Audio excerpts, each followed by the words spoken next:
Moving forward, to take the summit forward, now I would like to invite Dr. Kaushik Murli. He's the regional chair of TKKA region in Young Indians. Dr. Kaushik. Uh, Thank you so much, Piyush. I think it's an honor to kickstart the summit, so to speak, with the first session. And it's my privilege to welcome Ms. Pooja Taparia, who's the founder and chief executive of ARPAN. This particular session is going to look at mainstreaming the discussion about child sexual abuse. And I don't think we could have got anybody far more knowledgeable, far more enthusiastic, for a lack of a better word.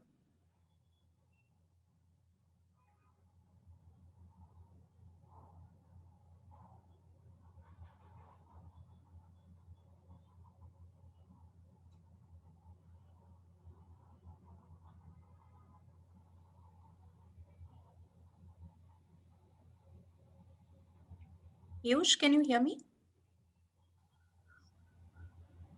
Kaushik is not audible. Yeah, I think Kaushik might have some issues with his.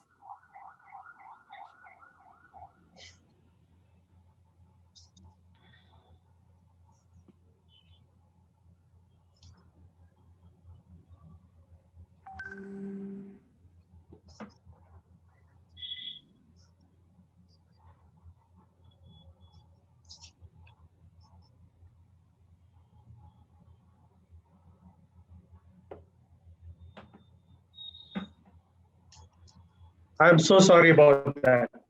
One of the travails of online summits, what we want, the technology needs to dispense. So again, without further ado, as I was introducing Mr. Paria, they're also into advocacy and research. And in this interactive session, we are looking at various aspects that look at mainstreaming child sexual abuse. So welcome, Ms. Taparia. Thank you. Ma'am, when we start talking about mainstreaming child sexual abuse, the first and foremost question that comes to mind is, we've seen the literature, we've seen the data, it seems to be a very common problem. But how important is it to actually have conversations about child sexual abuse itself? Thank you, Dr. Murli, for hosting this session. And at the outset, I just want to begin with congratulating Young India, all the torchbearers of Project Masoom for taking this forward in such a committed manner year on year, addressing the issue of child sexual abuse.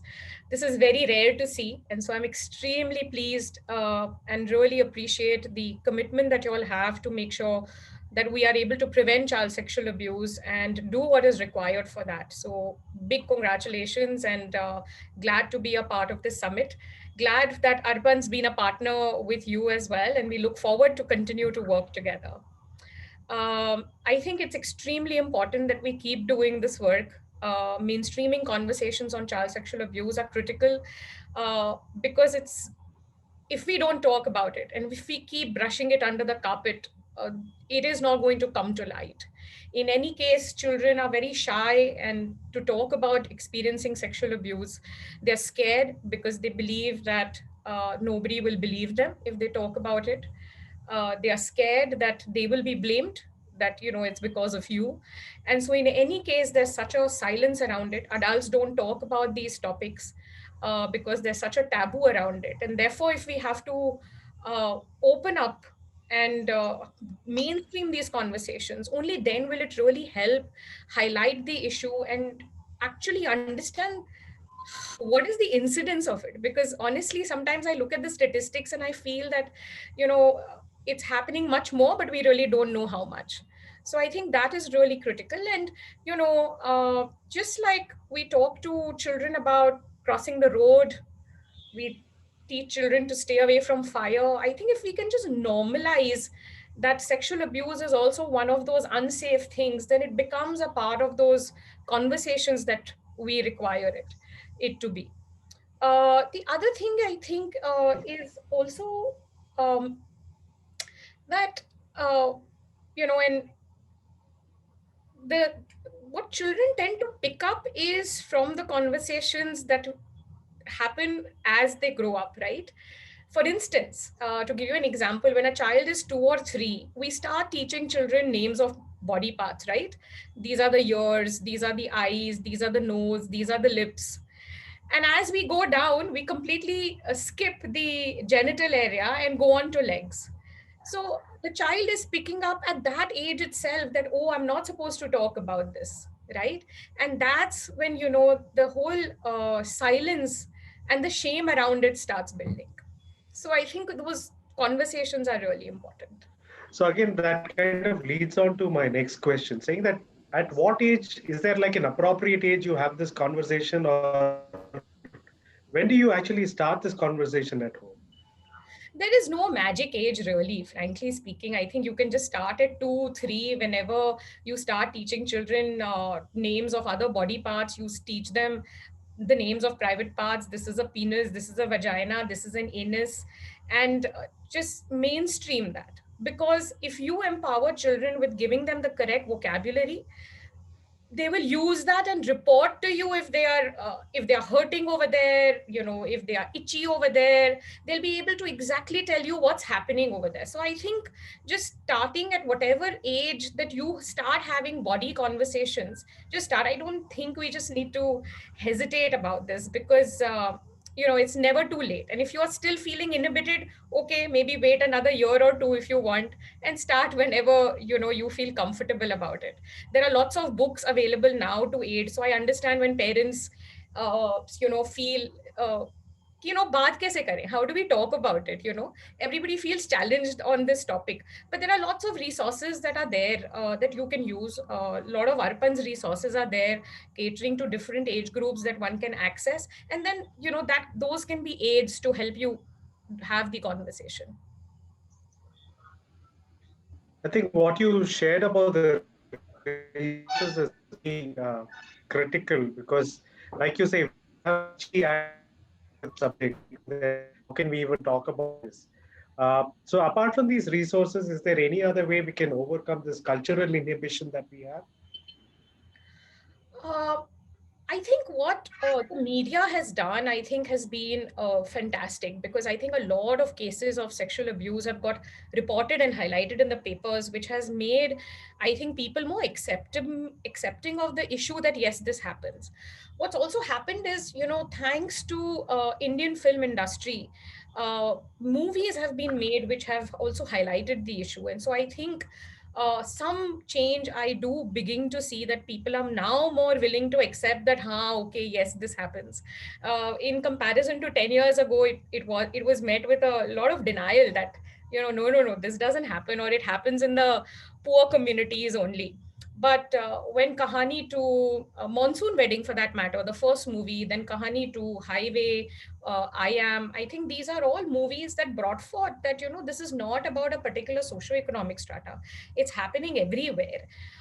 So I think that's helped. What's also helped is, more school-based programs have started to happen in the country.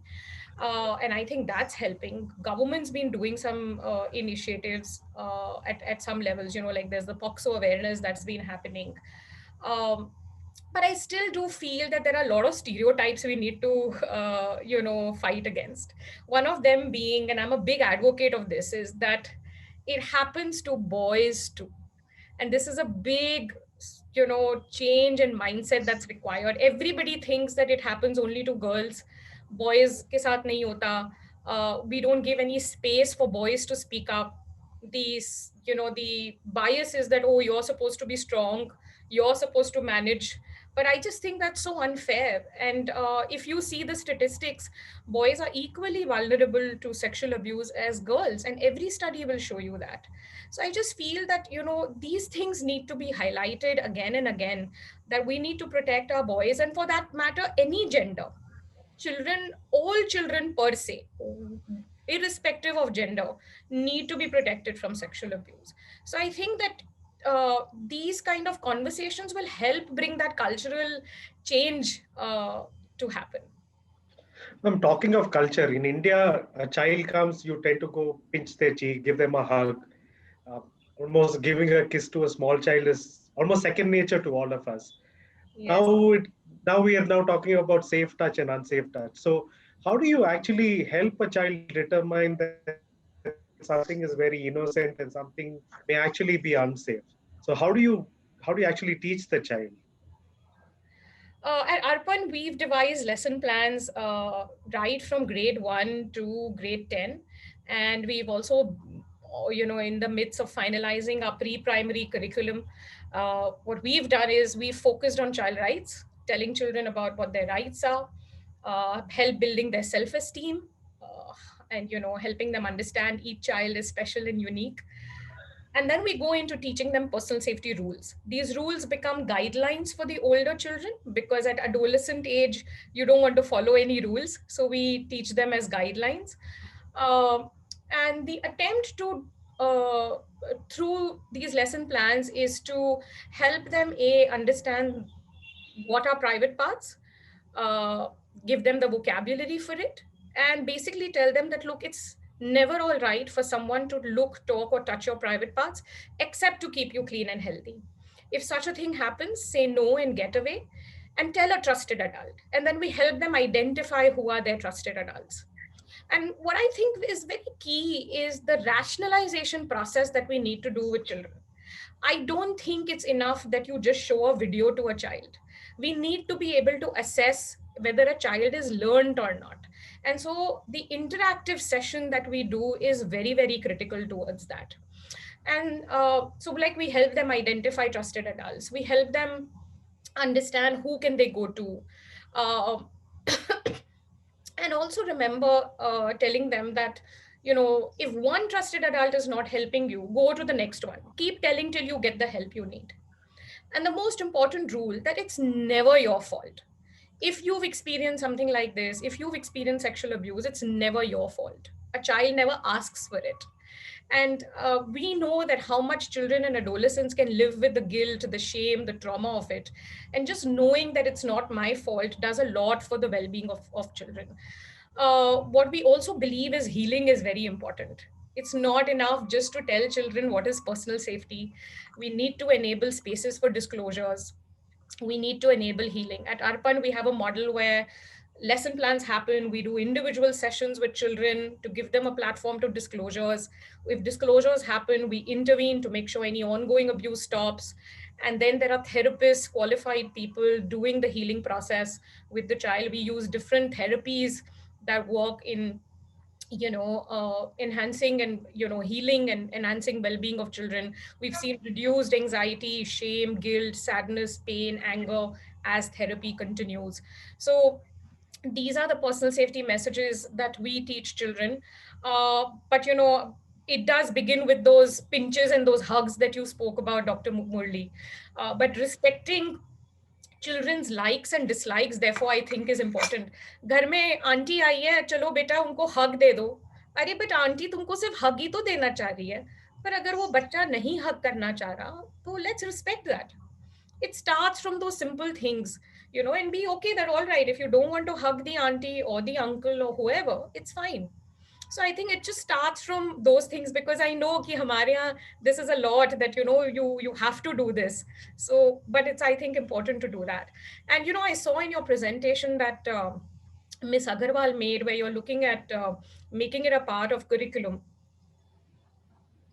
I think that's very important. I must give you some good news. So Arpan's been working very hard over the last 2-3 years. Personal safety is now a part of the National Life Skills Curriculum under the Ayushman Bharat Yojana. This is a joint initiative between the Ministry of Health and Ministry of Education. It's become a part of the curriculum, launched by both the union ministers in February. We finished training all the state resource groups across the India and union territories, and the curriculum will now start rolling out. Potentially, this will reach to 60 million children when completely finished. So I'm really excited that this is going to be happening, and I completely agree that policy level change is critical, and making it a part of curriculum is important. While we talk about curriculum, and okay, we've understood now, saying that okay, we need to talk to a child early. At the school, we'll create an environment where the curriculum will hopefully teach the child. So even if you take this particular summit, we ideally would have met in probably a large convention center with all of us there. And today we're doing it on an online platform. So the internet has pretty much brought us all together.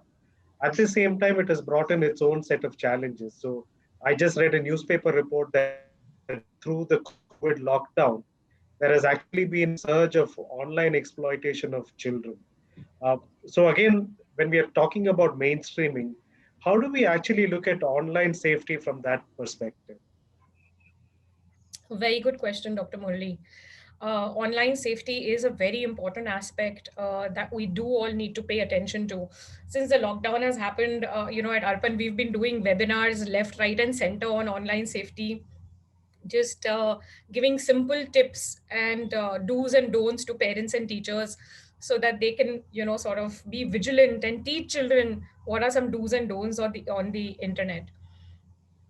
I think it needs a multi-pronged approach. I do think we need to work with the government, we need to work with the tech bodies, the providers, internet providers, children and parents and teachers, educators, everybody who is using internet and is able to feed any kind of information to the child. All of those people need to be informed, included in very significantly, including all the gaming companies, all your social media companies, making sure they have very stringent child protection policies. They're executing and removing images of CSAM on a continued basis. I think what we can do as adults is that, as we, as parents, as teachers, I think it's important to have open communication with children at all times. I don't think in this day and age, you can say, no, don't use the internet. I don't think that world exists anymore. Children are here. They are a part of this online ecosystem, and we need to try and see how can we keep them safe. So I think communicating with them, letting them know that, look, if something goes wrong, it's okay, come and talk to me about it and I will help you. Because again, it's that same fear that if something goes wrong, how do I go and tell my parent about it? Now, let me just give you some stats. 1/3 of all CSAM that is put up online is self-generated, which means adolescents themselves are sharing images and videos of themselves. Now, if something goes wrong, if that person who it's meant for shares it with other people, and then it's gone viral, it's gone out of your control. Also, adolescents and children don't understand, once you share something on the internet, it's out there forever. You can't press the delete button and it'll go away. It won't, even if you press the delete button.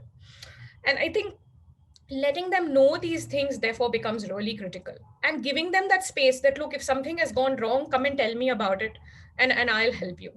And educating them, like, as an example, that once you've put something on the internet, it's not going to go away. Giving them, and another thing that I learned from a colleague of mine, be all right with putting something on the internet that you would be all right writing on a t-shirt and walking on the road. Then that's safe, you're safe. So if you have the comfort to write something on your t-shirt and walk on the road, that is safe to put on the internet. But anything else, be wary of. So I think it just having that conversation and telling them that, look, how does the net work? Because suddenly children are now, and adolescents are into this world, and they're struggling. They don't necessarily know what can go wrong. So I think, again, having those conversations, I think is very, very important.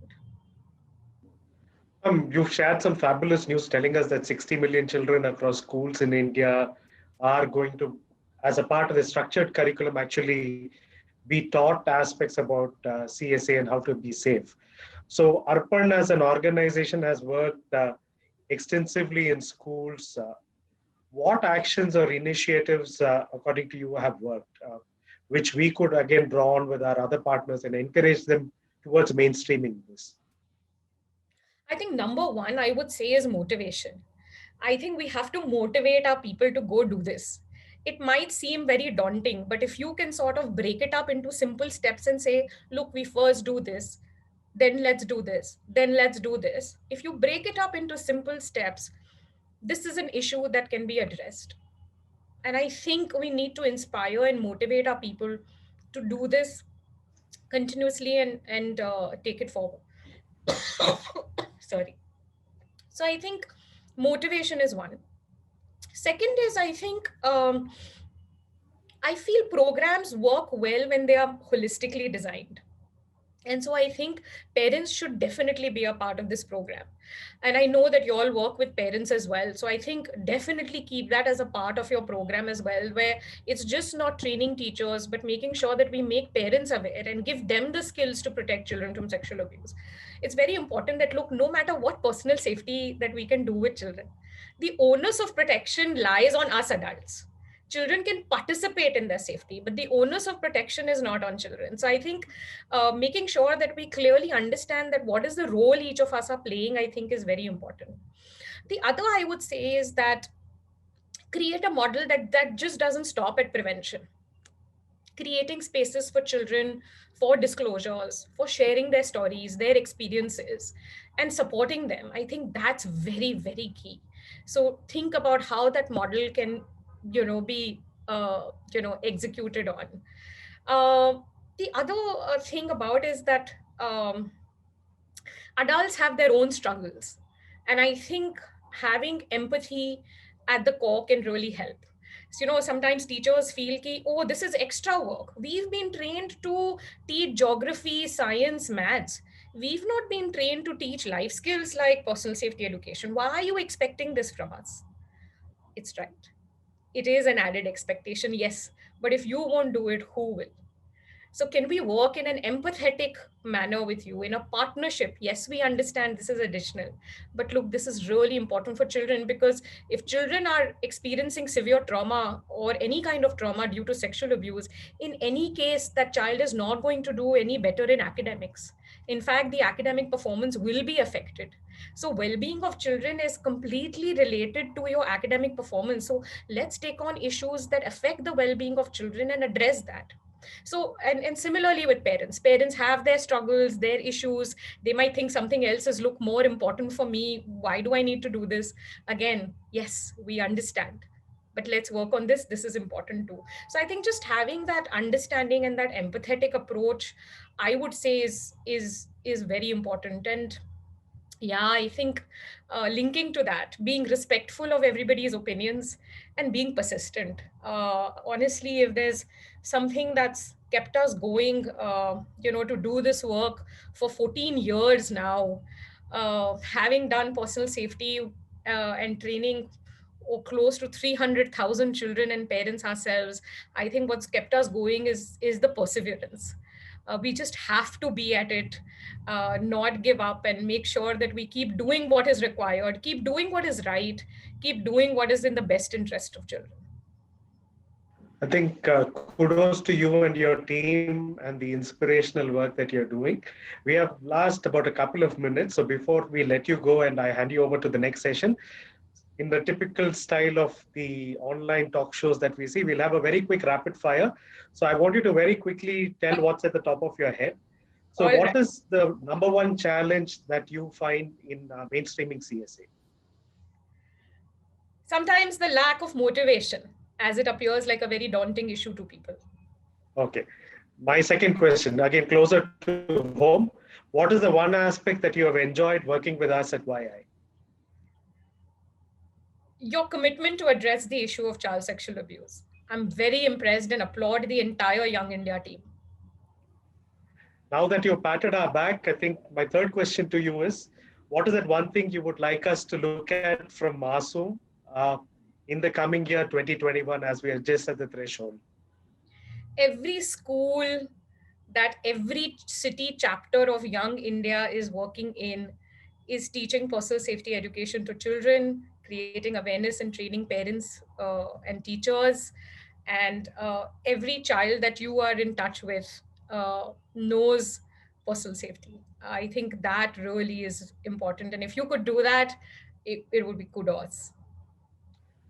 I'm sure on behalf of our entire national leadership and every member at YI, we assure you that as Young Indians, we will be on this journey along with you. And thank you so much for giving us such a fabulous start to this summit. We walk away inspired, we walk away motivated with those little ideas to build on in the coming year. Thank you so much, Ms. Taparia. It has been an honor for us at YI to partner with Arpan, and we look forward to strengthening this further. Thank you so much, Dr. Murli. I echo the same. I'm really glad that, like I began with, that you all are making sure that you don't, change your focus. You're at it. You're making sure that prevention of child sexual abuse is important and it is executed on in the model and the approach that you're thinking of. I'm so glad and very happy that Arpan is a partner, and I look forward to keep working together and learning from each other. Thank you so much. Thank you for inviting me. All the best for the 2 days of your summit. I'm sure I'll be able to grab a few sessions and try and learn from the others as well and hear what are the other speakers thinking about and talking about. Thank you once again. Bye-bye. Thank you, ma'am. So again, it's my privilege to hand over the baton to the next session. To do that, I invite my counterpart, Raj Bharat from Chennai, who's the regional chair for Young Indians for the Tamil Nadu region. Raj, over to you to take it forward.